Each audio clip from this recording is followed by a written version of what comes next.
Good morning. Thank you very much for allowing me to come up here and speak a little bit about total cancer care and what we're doing down at Moffitt. A lot of the points that Brett said really hit home, but one of them is always when I hear the term personalized medicine and are we there yet? As a practicing physician, and I'm sure that there's some others in the room, doing both surgery and chemotherapy for patients, I would say that I've been practicing personalized medicine, and most of us have been practicing personalized medicine since medicine began. The problem has really been one that we lack the knowledge and understanding of how to practice that efficiently. And so it's really both taking information and getting that information and linking it together in useful ways that we can have the knowledge to improve and accelerate our personalized care. But what I'm going to be talking today is just a very brief overview of total cancer care, the concept, and also the protocol and the engine that drives behind it. I have about 10 or 15 minutes, so it's going to be a fairly cursory but introductory example of what we're doing. Moffitt's philosophy is that cancer is a public health issue, and to approach a public health issue, you have to consider all aspects of it. So it's not enough to focus just on the treatment of cancer or how to affect the treatment of cancer, but you have to look at all different parts of that pathway that families and patients might encounter when they go through cancer. And that's everything from being at risk populations to screening, diagnosis, treatment, recurrence and relapse, and survivorship. And not only is it necessary to study all those different components, but you enhance the understanding of each other component through an understanding of each other one. So you have to bring all that information together in one central place so you can actually enlarge the richness of the data source. So each point along in here, you can bring rigorous science to try to understand molecular medicine, health and behavior outcomes, and other types of research, and feed those informations back and forth. So the challenges have been that, ironically, in order to personalize care, in other words, to individualize in very small populations, we have to use very large populations. We also have to have access to patients' body fluids and their tissues, both normal and abnormal, so we can make comparisons molecularly.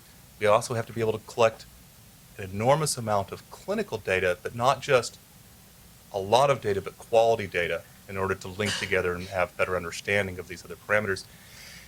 And we believe that those contribute to discovery, but not necessarily the other half, which is translation. So we have to be able to recontact the same patients who provide that information so we can now take discoveries and translate them and test our hypotheses.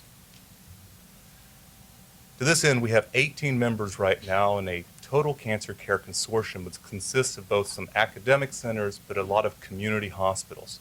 Why community hospitals? Well, that's because that's where most patients are treated with cancer in the United States.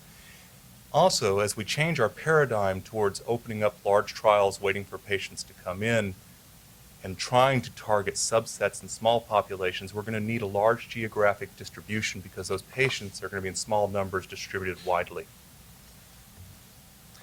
The engine behind this is the Total Cancer Care Protocol, which is about 5 years old now. It was IRB approved in 2006. It has 3 simple components. So we ask patients to partner with us for a lifetime and share information.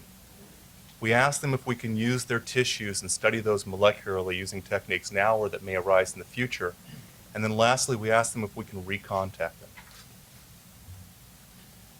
To date, we have over 78,000 patients that are consented, and we put on another 300 or so patients a week. We have over 28,000 fresh frozen tumors, and we have over 14,000 high-quality genomic expression arrays. This information, along with clinical data, is coming together in our developing TCC multidimensional data warehouse, which you'll hear a little bit more about from my colleagues.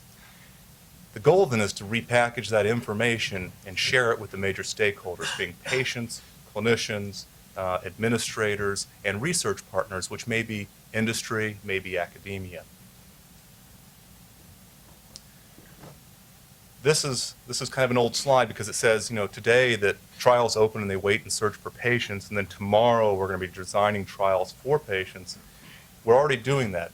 Just recently we had a phase 2 colorectal trial that, from the time of its submission as an LOI to the CTEP to the time that the last patient was enrolled, was 10 months.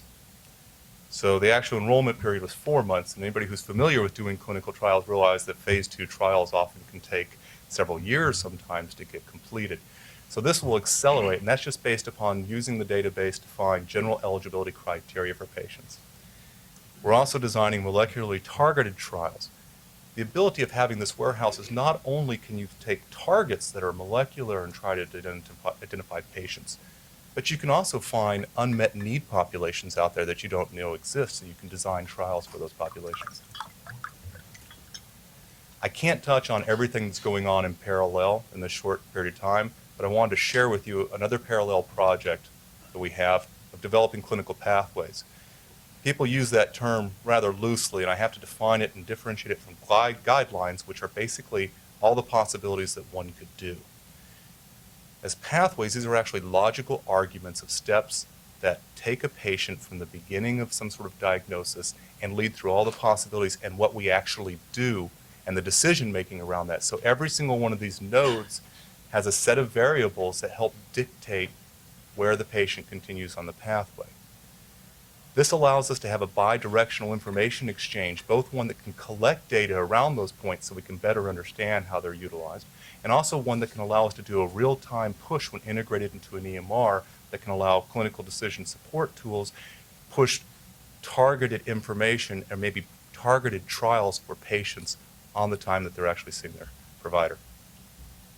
So with that, that was a brief introduction to what we're doing, and I'm going to turn over the floor to Dr. Rollison.